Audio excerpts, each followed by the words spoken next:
Hello everyone, आज के इस वीडियो में हम बात करेंगे एक और नए वैकेंसी अपडेट की जो आप सभी एस्पिरेंट्स के लिए आया है विक्रम साराभाई स्पेस सेंटर की तरफ से।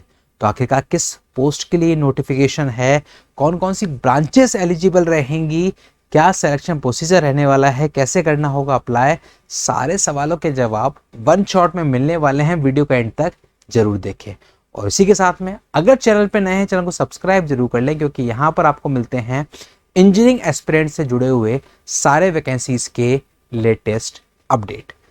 यहां पर आप मेरे पीछे देख रहे हैं, ये है इसरो की तरफ से विक्रम साराभाई स्पेस सेंटर का एक नया रिक्रूटमेंट। ऑलरेडी भी आप देखेंगे पहले भी रिक्रूटमेंट आ चुके हैं, लेकिन ये है आपका लेटेस्ट रिक्रूटमेंट जो भी हाल ही में जारी हुआ है। यहां पर सबसे पहले आप देखेंगे तो ओपनिंग डेट ऑफ एप्लीकेशन है 22 सितंबर से एप्लीकेशन फॉर्म फिलिंग स्टार्ट, यानी कि आज से।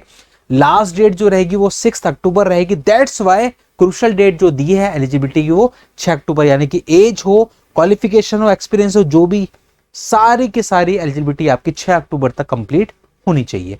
उसी के साथ में दिए tentative date of exam, that is आगे लेटर ऑन अनाउंस किया जाएगा। अब हम जो देखते हैं आगे इस वैकेंसी के रिक्रूटमेंट से जुड़ी हुई और फर्दर अपडेट। सबसे पहले आखिरकार ये है किस पोस्ट के लिए, तो यहां पर आप देखेंगे ये है साइंटिस्ट और इंजीनियर पोस्ट के लिए लेवल 10। ये रहेगा पे स्केल। अब यहां पर सबसे पहले हम देखें तो सबसे पहले पोस्ट कोड 1554, जिसमें 5 वैकेंसीज दे रखी हैं। ये हैं आपकी जिन्होंने एमई एमटेक कर रखा है अप्लाइड मैकेनिक्स में या मशीन डिजाइन में, उसी के साथ में बी टेक है मैकेनिकल या एरोस्पेस में। तो ये सारे कैंडिडेट्स के लिए 5 नंबर ऑफ वैकेंसीज यहां पर दे रखी हैं। उसी के बाद जब आप देखोगे तो फिर अगला जो पोस्ट कोड है उसमें एक वैकेंसी है, यानी कि एमई एमटेक चाहिए मेटलर्जिकल। तो मेटलर्जी से संबंधित जो बच्चे हैं वो इस पोस्ट के लिए एलिजिबल रहने वाले हैं। फिर उसके बाद वापस एक पोस्ट है थर्मल और फ्लूइड इंजीनियरिंग में एमई एमटेक, यानी कि मास्टर्स डिग्री, मास्टर इंजीनियरिंग आपको चाहिए होगा। जो भी रेस्पेक्टिव फील्ड दी हैं वो सारे कैंडिडेट एलिजिबल रहने वाले हैं जिन्होंने एमई एमटेक कर रखा है। तो ये भी आपका मैकेनिकल से संबंधित फील्ड हो गया। फिर आप देखेंगे कंट्रोल इंजीनियरिंग या कंट्रोल इंस्ट्रूमेंटेशन, यानी कि बी टेक अगर आपकी इलेक्ट्रॉनिक्स में, उसके बाद आपने एमई एमटेक कर रखा है कंट्रोल इंजीनियरिंग या कंट्रोल इंस्ट्रूमेंटेशन में, तो यहाँ पर आपके लिए एक वैकेंसी है। उसी के बाद आप देखोगे केमिकल इंजीनियरिंग एक वैकेंसी रहने वाली है। फिर मैकेनिकल मेटलर्जिकल की एक वैकेंसी है, यहाँ पर 2 वैकेंसीज हैं। उसके बाद फिर आप देखोगे 6 वैकेंसीज हैं जिनको बांटा गया अलग अलग। इंडस्ट्रियल सेफ्टी इंजीनियरिंग में आपके पास अगर एमई एमटेक है, अगर आपने बी टेक मैकेनिकल केमिकल या फिर फायर सेफ्टी में किया उसके बाद, तो बी टेक के बाद अगर आपने एमटेक इन रेस्पेक्टिव फील्ड्स में कर रखा है तो आप यहाँ पर एलिजिबल रहने वाले हैं। तो ये एक छोटा सा वैकेंसी का नोटिफिकेशन है, लेकिन ऑर्गेनाइजेशन बहुत इंपॉर्टेंट है, इसरो विक्रम साराभाई स्पेस सेंटर, तो इसलिए ये नोटिफिकेशन कुछ खास हो जाता है साइंटिस्ट और इंजीनियर की पोस्ट के लिए। ये यहाँ पर इन्होंने जॉब नेचर दे रखा है, किस तरह का जॉब आपका रहने वाला है। अब इसके बाद हम और देखते हैं फर्दर डिटेल। तो आप देखेंगे सबसे पहले तो कि क्वालिफिकेशन में समझ में आ गया एमई एमटेक चाहिए, तो जो भी आपके पास डिग्री है वो डिग्री एमई एमटेक की आपकी 6 अक्टूबर तक कंप्लीट होना चाहिए, क्योंकि 6 अक्टूबर क्या है आपकी है क्रूशियल डेट। तो एज का एलिजिबिलिटी हो या फिर एजुकेशनल हो या एक्सपीरियंस, सब कुछ आपके पास 6 अक्टूबर तक कंप्लीट रहना चाहिए। उसी के साथ में इन्होंने कहा है कि एमई एमटेक जो है वो आपका 60% मार्क्स में होना चाहिए एग्रीगेट। उसी के साथ में बी टेक में आपके 65% से ज्यादा मार्क्स होने चाहिए। तो बी टेक में 65 से ज्यादा और एमई एमटेक में 60% से ज्यादा मार्क्स आपके रहने चाहिए। फिर इसके बाद इन्होंने कहा एज लिमिट, तो मैक्सिमम एज लिमिट 30 ईयर्स चाहिए। कब? 6 अक्टूबर 2025 को।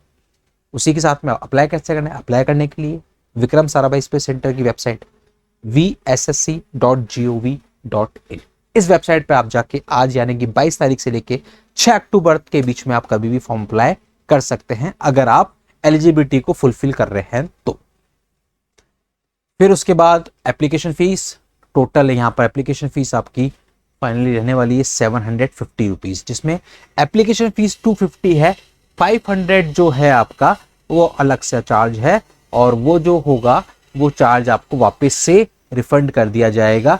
किस केस में? अगर आप SC ST से बिलोंग करते हैं, फीमेल कैंडिडेट है, एक्स सर्विसमैन है, उन सभी के लिए। यानी कि इनिशियली आपको अमाउंट पूरा देना है 750, उसके बाद जो छूट मिलती है आपको कैटेगरी वाइज, उसके बेसिस पर वो अमाउंट आपके अकाउंट में वापस से रिफ्लेक्ट हो जाएगा।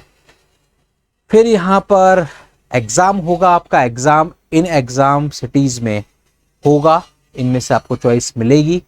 फिर उसके बाद हम यहाँ पर देखें पूरा सिलेक्शन प्रोसीजर, तो सिलेक्शन प्रोसीजर यहाँ पर दे रखा है। एग्जाम जो आपका होगा उसके 3 पार्ट हैं, part A, part B, part C. Part A objective type ही होना है, जिसमें आपके टेक्निकल क्वेश्चन पूछेगा। टोटल 60 क्वेश्चन आपसे पूछेगा, हर क्वेश्चन 1 मार्क का होगा और 1/3 नेगेटिव मार्किंग रहने वाली है। 60 question 60 mark, 1/3 negative marking, 75 minute का टाइम ड्यूरेशन होगा। पार्ट बी जो होगा वो आपका नॉन टेक्निकल सेगमेंट होगा, यानी कि आपका एप्टीट्यूड एबिलिटी का। टोटल 15 क्वेश्चन आपसे पूछेगा, 20 मार्क्स के होंगे, 30 मिनट्स का आपका ड्यूरेशन रहने वाला। नेगेटिव मार्किंग यहां पर नहीं होगी। 20 मार्क्स कैसे होते हैं कि 10 क्वेश्चन तो आपके 1 मार्क के होते हैं, जो 5 क्वेश्चन होते हैं वो आपके 2 मार्क्स के होते हैं। दैट्स वाई 15 क्वेश्चन 20 मार्क के आपके बन जाते हैं। और इसमें आपसे numerical reasoning, logical reasoning, abstract reasoning, detective reasoning, ये सारी चीजें आपसे पूछने वाला है। पार्ट सी जो होगा वो आपका डिस्क्रिप्टिव होगा, 20 मार्क्स का होगा, 30 मिनट का ड्यूरेशन रहने वाला है। इस तरीके से ये आपका पूरा सिलेक्शन प्रोसीजर है का एग्जाम। फिर इसके बाद आपका होगा इंटरव्यू। जो भी कैंडिडेट शॉर्टलिस्ट होंगे, वैकेंसीज के 5 गुना रेशो में 1:5 में इंटरव्यू के लिए शॉर्टलिस्टिंग की जाएगी। फाइनल जो आपका बनेगा क्राइटेरिया, फाइनल क्राइटेरिया, तो फाइनल मेरिट लिस्ट में 50% वेटेज रहेगा आपका एग्जाम का और 50% वेटेज रहेगा आपका इंटरव्यू का। यानी कि एग्जाम और इंटरव्यू दोनों को बराबर से दी गई है तरजीह, तो यानी कि दोनों पे आपको अच्छे से परफॉर्म करना होगा। ये यहां पे लिखा हो फाइनल मेरिट।